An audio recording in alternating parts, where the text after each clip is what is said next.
Welcome to week two, Foundations League.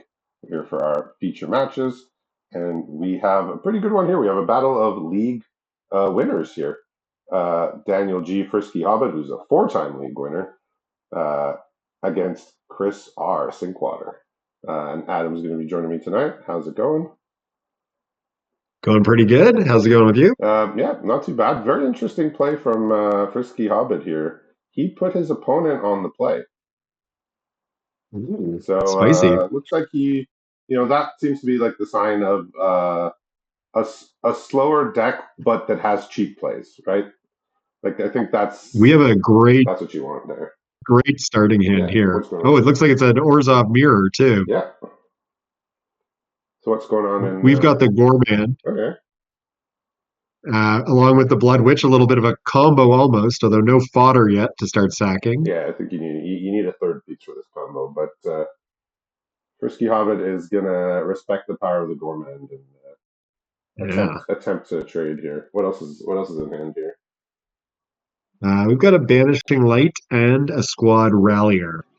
So a little bit of draw, a little bit of removal. All right, so we got one of the staple cards here of just not just black white, but the set here, Dazzling Angel at common. Also in hand, we have Dismal Backwater. We have a Swamp. We also have another Resolute Reinforcements, Burglar Rat, Bacon to a Pie, and a splash card here, Kiora, the Rising Tide. Yeah, that's a bomb. Yeah, Yeah, so we got our third piece to that combo, but sadly we lost the Gourmand mm, because we had the reassembling skeleton in hand. yeah, see that. Yeah, so looking at the standings, no surprise here. Daniel G is back in the top eight, 8-1 record to start off here. So looking to end the week on a completely dominant fashion here. Chris he's at 4-3, so middle of the pack, but looking to move up with a few wins here in week two. So we'll get to see what this 8-1 deck is all about here, and it looks basically so far just like a solid black white deck with a good cheap plays, which is what you want if you are putting your opponent on the play for sure. We've got some great mana sinks here between the Rallier and the reassembling skeleton. Yeah, for sure.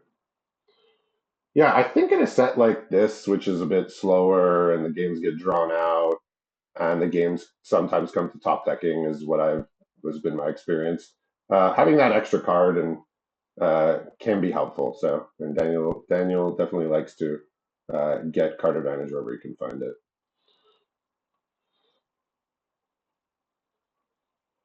Yeah, so he has a Kiora here that he could play next turn. He has an Infestation Sage, and he has a Bacon to a Pie if he sees something threatening, and he feels threatened enough by this 3/4 hitting him for damage and gaining card advantage here.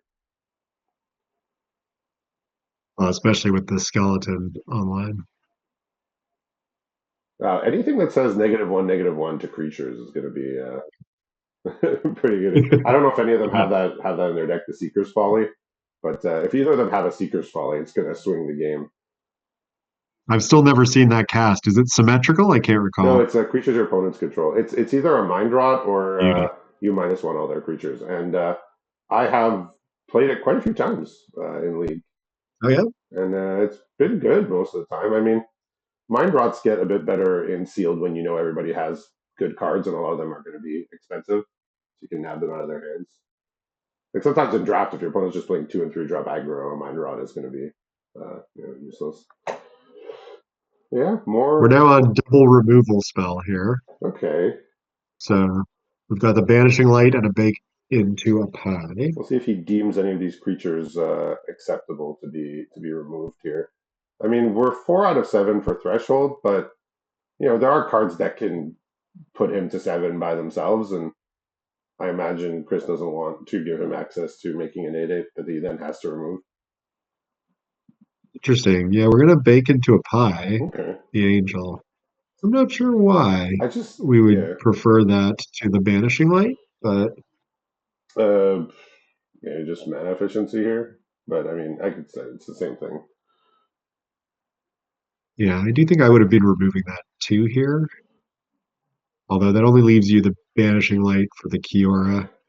But he could, in theory, get the Kiora online anytime, and then you have no instant speed removal left. So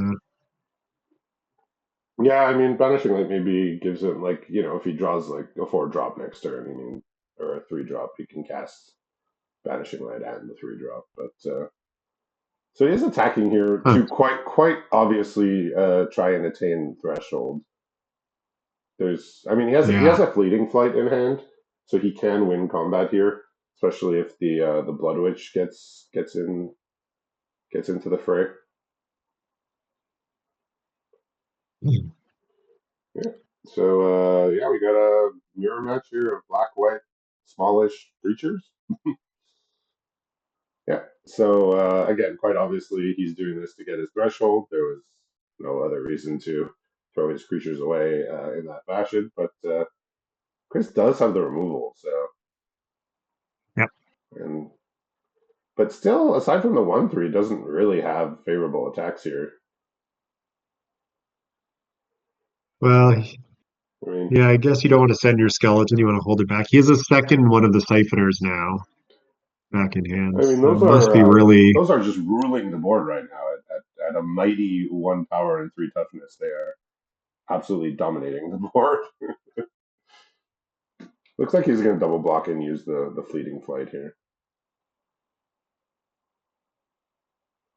He says, "Yeah, 1/3 is it's too big. It's too big for my board to handle. So it's got to go."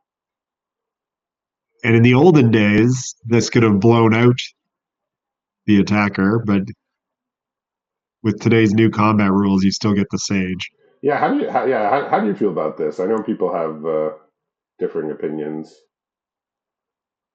I don't think it's going to end up mattering that much. It's pro attacker, which seems like not the direction they should be going.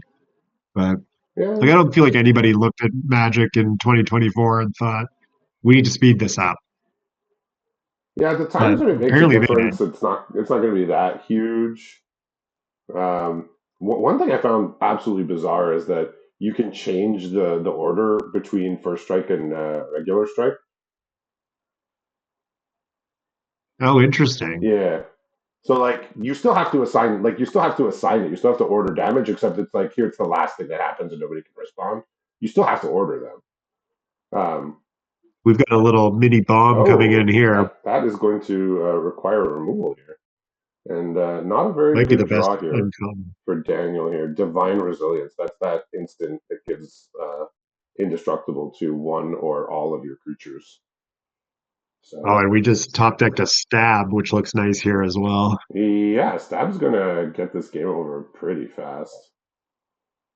Looks like we're holding it. But Okay.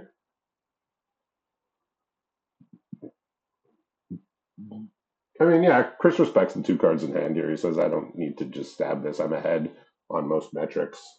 So,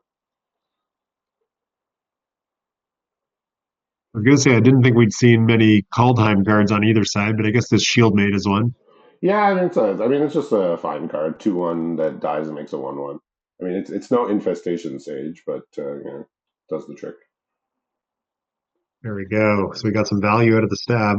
Yeah, so he said, I'm just going to use this indestructible trick and got blown out. Now he himself has drawn a mighty 1/3, king of the ground creatures on this board. But Nighthawk is still making its way in. So interesting that despite having open mana for several turns, Daniel has not sacrificed his food. That at least would indicate to me that he has some cards that give you some pretty big upside if you gain life. Yeah, he must need the life gain for other triggers. Yeah, he must have some cards that trigger off of life gain, and Oh, they must be spicy. pretty good. We have a raise the past. That Was would bring back oh, every card we've seen so far from him, I think. not the Maybe three not. four, but that's a card Yeah, I have yet to see cast, but same. it is going to be effective here. Doesn't look like we're gonna get to see it now either. Maybe. Yeah, that's gonna close out the game regardless. Yeah. So unless we have an exile all creatures, this game is finished because even killing any one creature is not gonna work. So I Yeah. don't know if it was This is Chris's intention to build his deck to do something like this, or if it just was like a happy accident. that all but one of the creatures that were in his graveyard were Ooh, well, so looking at his yeah. sideboarding, I can shed some insight, although he's just toggled away from it. But we have a big pile of two drops for Ah, this early in the league. okay, Three of the Blood Witch. interesting. So it looks like sack synergies and chump attacking are on the menu. Uh, two of the Siphoner, we saw both of those. Two of the Gourmand, Okay, and pretty two good. of two of the Nighthawk that we just saw. Yeah, so quite a lot of one, two, and three drops. Yeah, Pretty low curve. I mean, this early in league, we said he was on three losses, I believe. So yeah, this looks pretty aggressively statted. yeah. Daniel didn't do any sideboarding as often occurs when you're at one loss. Um, he has a pretty low curve too. Like he doesn't have too many things that cost more than three. He does. He is playing a Micromancer and a Kiora as his blue spells, but otherwise, you know, just a white black deck. I saw an Alenda. There's an Arabo, which if he keeps his hand, he'll be casting. Yeah, so he has kept his hand. What's Chris got over there? We got another pretty good hand. We've got the Shieldmate, which is coming down now. Another Blood Witch and High Society Hunter, along with Okay, very nice. enough lands that will cast that on curve. So we got a couple of good plays coming up in Arabo and Inspiring Paladin to go with the planes in hand, and then there are now five black cards in hand. Uh, so a little bit of an issue. So he puts out the Oh, Paladin here to bait a removal spell since Arabo is you know probably well, we're going to get a little more possibly of a a threat. removal. We might get a removal combat trick equipment. Is that a So celestial armor? celestial Oh, armor. geez, yeah, that Yeah, off this the this top. might end up being a quick one if Daniel cannot find his black mana because he does have two two-twos coming up next turn with Arabo, but another plains is not helpful. So yeah, five black cards here. Um, one of them is Seeker's Folly, which is -1/-1 to the one that we were talking about. Hmm. Well, But we're going to drop the High Society Hunter here. yeah, yeah, he's gonna need And even if that's not removed, yeah, even like he has a black removal, but it's baked into a pie, which is double black, so he needs a white removal. And Evolving oh Wilds no. is like just like a slap in the face here. Yeah, that's pretty bad. Because the Shieldmate dies into another token too, Yeah, if I remember my call time. yeah, it's just So yeah, we're it's going to be just sacking yeah, that. you get a 1/1 when it dies. Oh, and we Oh, got a prideful parent, so we've got sack fodder plenty. yeah, don't know how much longer this game is gonna last. Like even if Daniel top decks the swamp, This might be kills the lethal. High Society Hunter. Uh, I mean it's 9 in the air.